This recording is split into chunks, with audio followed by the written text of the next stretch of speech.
Soy un guerrero jaguar. He servido a Huitzilopochtli con cada gota de mi sudor, pero hoy, a mis 30 años, tengo un secreto que me costaría la cabeza. He empezado a odiar el sonido de la guerra. Dicen que morir en la piedra es el honor más alto, pero ¿alguien le ha preguntado a la piedra qué piensa de nosotros?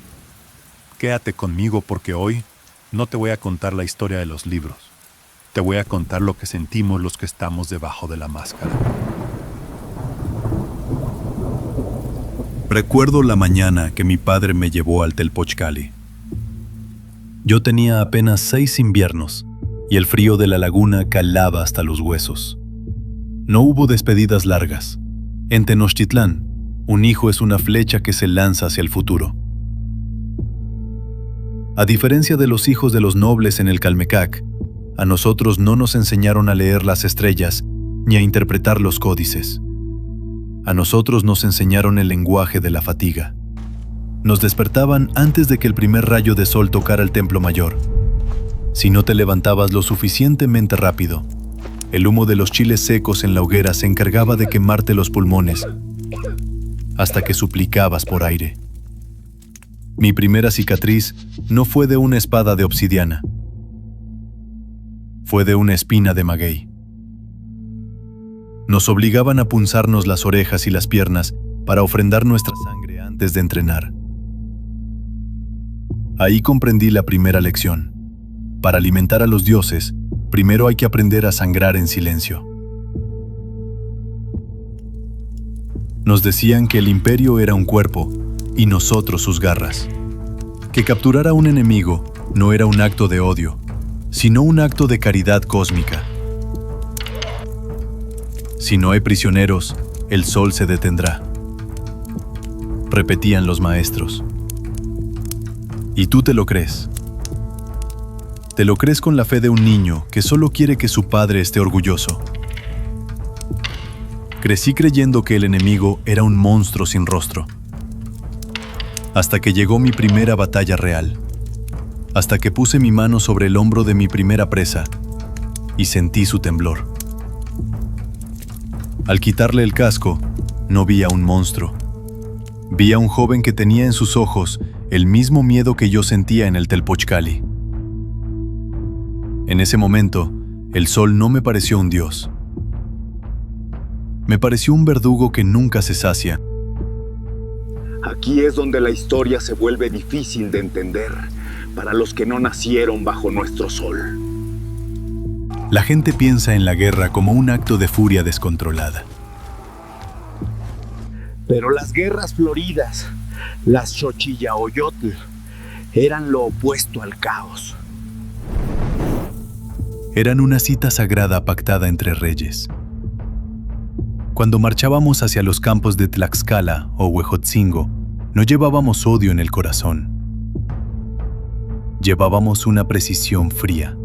No buscábamos conquistar sus tierras ni robar su maíz. Íbamos al campo de batalla como quien va a la milpa en tiempo de cosecha. Era una danza macabra y frustrante.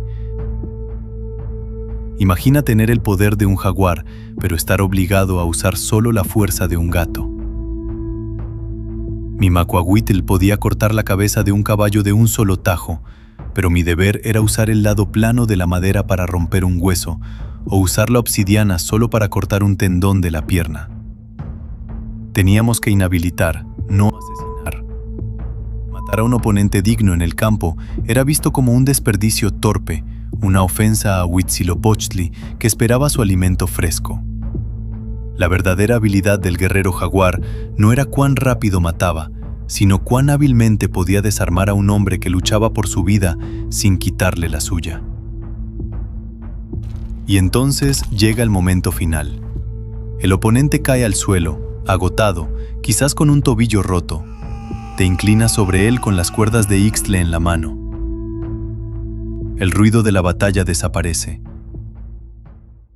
Solo escuchas su respiración entrecortada mezclada con la tuya.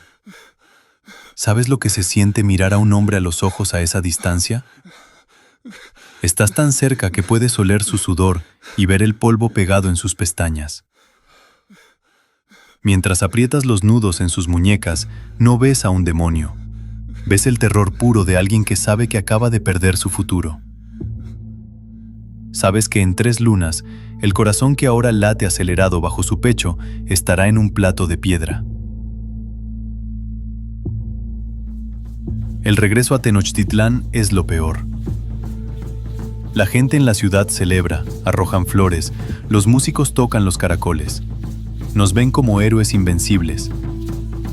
Pero los guerreros veteranos, nosotros caminamos en silencio. No nos miramos a los ojos porque compartimos la misma vergüenza secreta. Sabemos que la única diferencia entre el hombre que camina atado detrás de mí y yo es que ese día los dioses decidieron que yo fuera el que sostenía la cuerda.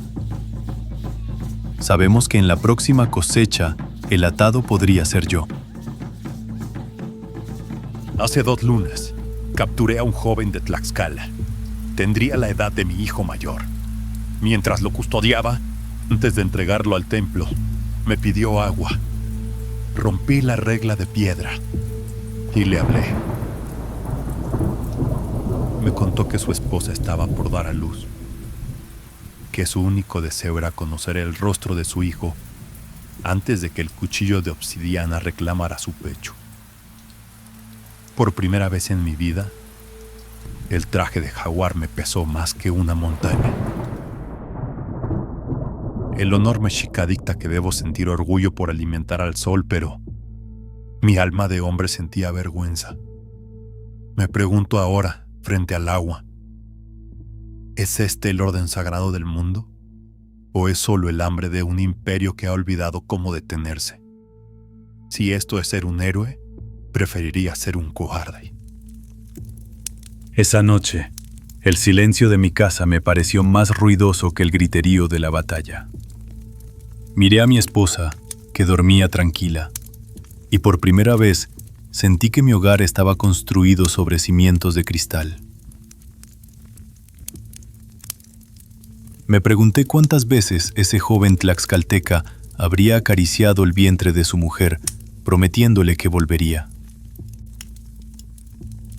Me pregunté si los dioses realmente beben la sangre, o si somos nosotros los que nos hemos inventado su sed para justificar nuestra propia ambición. Es un pensamiento peligroso, un pensamiento que envenena el alma de un guerrero. En la oscuridad, recordé las palabras de mi maestro.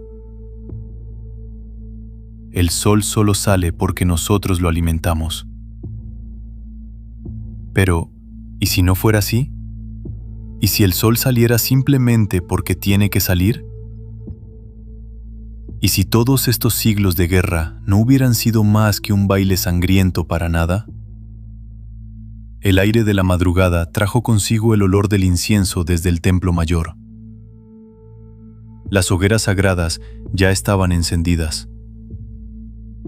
El tiempo de la duda se terminaba.